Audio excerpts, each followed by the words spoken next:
All right, hello and welcome. So I've got a relatively quick video here for you all today. It's going to be kind of off the cuff. I don't really have anything specifically planned as far as like I'm not going to edit this or anything. But I just want to talk about Torchlight Torchlight Infinite. Because there's a lot of videos going around right now that claim it's not predatory pay-to-win microtransactions. You've probably seen these. And I want to make a video because it's absolutely 100% predatory pay-to-win microtransaction. The whole system is like littered with it. Like there's a lot of stuff that doesn't have any of it, but there's some that have it, and it's so excessive that like it's not much different than Diablo Immortal in my opinion. To the point to where I think it's fair for someone to question whether or not the devs just bold-faced lied on this. And it's a real problem for content creators who said these things because, as far as I can tell, what happened is these content creators were paid to do an advertisement, to be sponsored by XD, the creators of Torchlight Infinite, and to say explicitly that there's no predatory pay-to-win / microtransactions, whatever they say. They use predatory specifically. I know that to say that wasn't in the game, and they had to release these videos. Those all were made before the latest closed beta test, which isn't really closed. It's really open, but still the latest CBT that came out, which actually introduced the predatory abusive stuff. So from what I can tell, these content creators got kind of blindsided to where they said something that's categorically untrue, but they said it before even knowing that, or before they could even know that. And I think that's such a terrible thing to do to content creators. Fortunately for me, I wasn't one of the people who was sponsored. I'm not large enough to be anyway. No one really cares that much, which gives me a platform to say exactly what's going on here and not have to worry about it because, no one's paying me not to. So here's how the systems work. There's a couple of there's really three systems in particular that are problematic. We'll start with the worst one, which is the pet system. So the pet system is connected to your pact here. And what it is you put pets in and they both change these stats here, which you can like invest in. So you invest in this and you get, for example, I have 3% XP earned here. I have 4% drops here. I have 50% mana regen here, etc.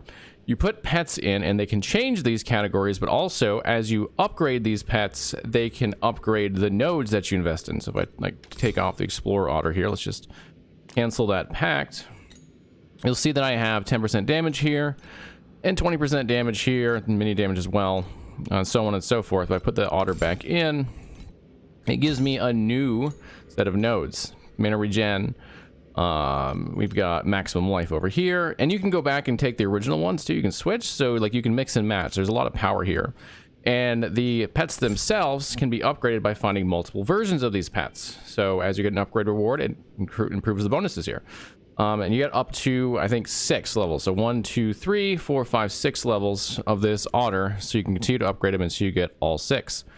So a lot of power to be had in this system. Estimates are it's about 30% character power in the pet system itself. Now, the problem comes in how you can acquire these pets. So to acquire pets, you have to go to the boon system, which if you've ever played Genshin Impact is going to look eerily similar, because it is eerily similar to Genshin Impact. Genshin Impact has a gacha system. This is, in fact, a gacha system. That is what this system is. And so what you do is you make pulls. You pull and you get some pets. So let's just do one here. Let's do a pull. And in doing it, I've acquired, let's see what we got. This guy here, whoever he is, and he's got his own stats. And I can choose to put him in there and I can get those nodes out of him, or I can choose to keep what I have, and I can keep doing pulls and keep getting more pets, and then I can upgrade them. Now, to get the best pets, you need to have legendaries, and legendaries have a 1.5% chance of dropping. This particular pack here is like a starter pack to get you hooked. This is, very much a psychological tactic that will give you one within 30 draws. And then you'll have that legendary. And then you have to get that legendary 5 more times, though, because you have to level it up to, to be level 6 to get the most power out of it. You have to have 3 of these to fill, your whole packed system. And, of course, you have to have the right ones for your build. And each one of these has a number of them. I believe they all have 3. So that means that you have a 1.5% chance of getting a legendary anytime you pull under normal circumstances, non-Hunter's Journey. And of that, there's a 33% chance that it will be the one you want. So that's, you know, terrible, really terrible odds. I think it's something like 0.5% chance that you're going to get exactly what you want. And you have to do this 6 times to get all of that one pet to maximum. Now you have to do it 2 more times. Okay, so how hard is it to actually get this? Well, I'm not sure exactly how many pulls you get from playing the game, but it's not all that many. So, for example, I have 1,200 of this Jagged Primocris, which I can convert into Insight Crystals. And Insight Crystals can then be used to do a pull. You can also get Insight Crystals in the world, or at least you can get them from like the seasonal pass, which we're gonna talk about here in a minute. So they do drop in the world, but they don't drop that often, but then I can just do this conversion. So I'm like, okay, Jagged Primocris into Insight Crystals is 160 per to 1. Okay. So we get some of these in the world too, but again, they don't drop that often. So right now I have less than 10 pulls worth from playing the game. I've done some pulls before, so I'm not sure the odds, but they're not very good. I can tell you that much.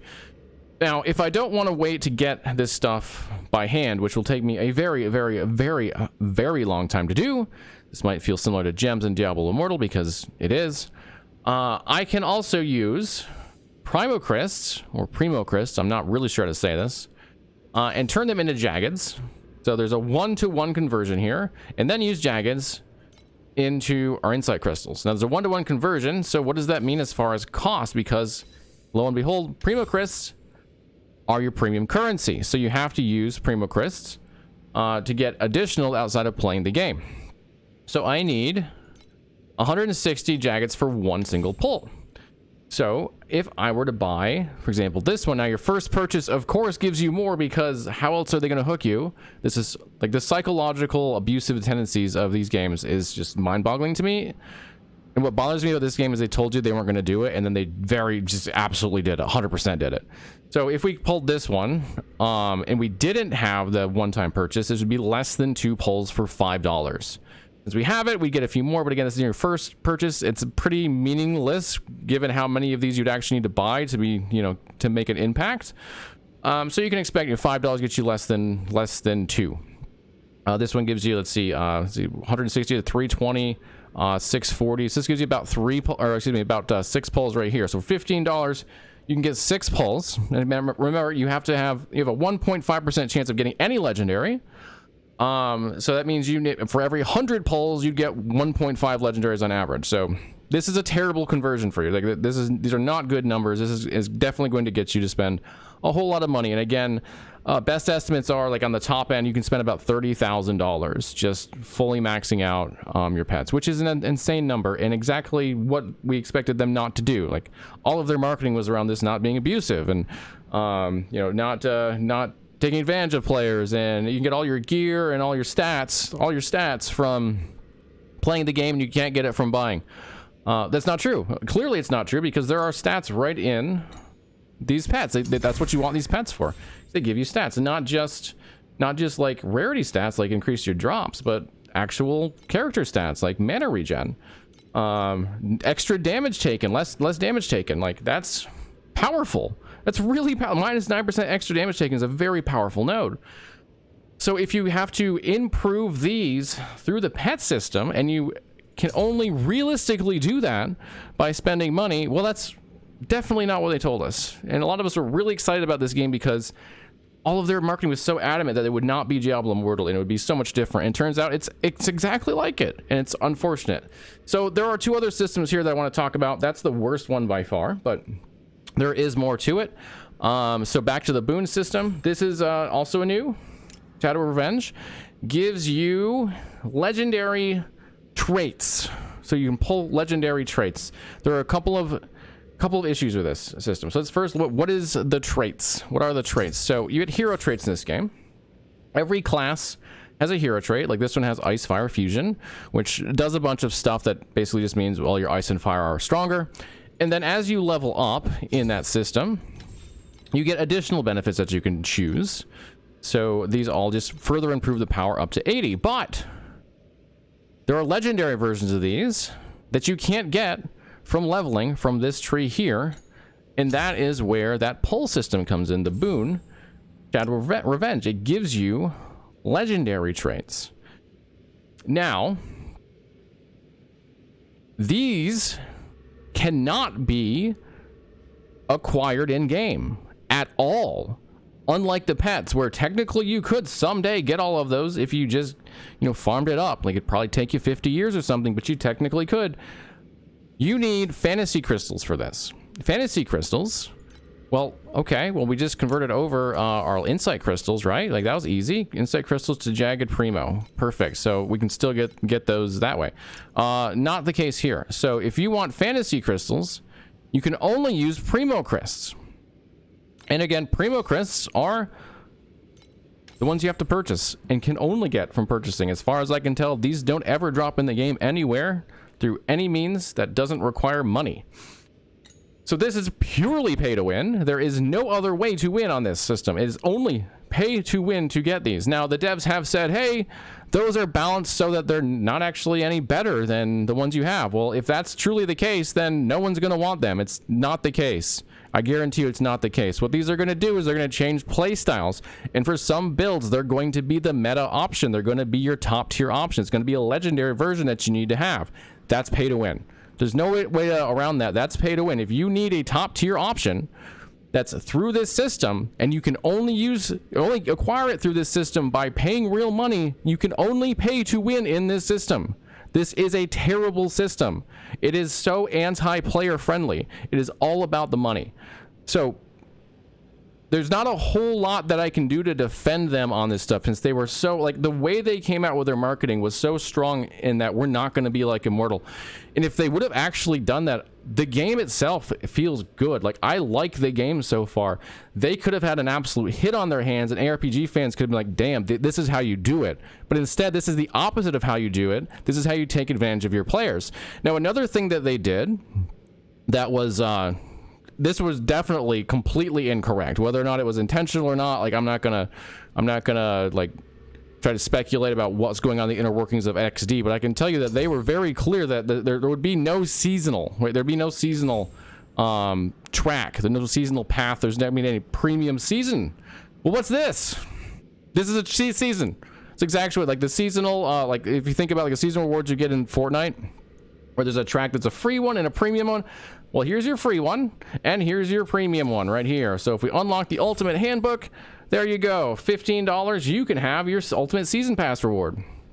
For $20, you can even get some immediate points. So that's exactly the same kind of system that you would you expect in other games that do this sort of thing. They have it too. Now you might be like, well, maybe the premium, maybe that's only cosmetics. Because then, if that were the case, it wouldn't be pay to win. That'd be true. The free path is the one that all players have, and the premium one is the one you have to purchase. Well, you start off with an advanced auto pickup, or AUT-P pickup as they call it here, AUT-P pick, and that allows a pet of yours to just pick up all the loot for you. That's an efficiency gain. Now, we can say that, well, that's quality of life, and that's fine. I'd be okay with you making that argument, because it doesn't matter. Because if you go further in there, you get Insight Crystal. Hey, that's your pull right there for your pets. There's a pet pull. Let's see what else we got in here. There's some resurrection type stuff.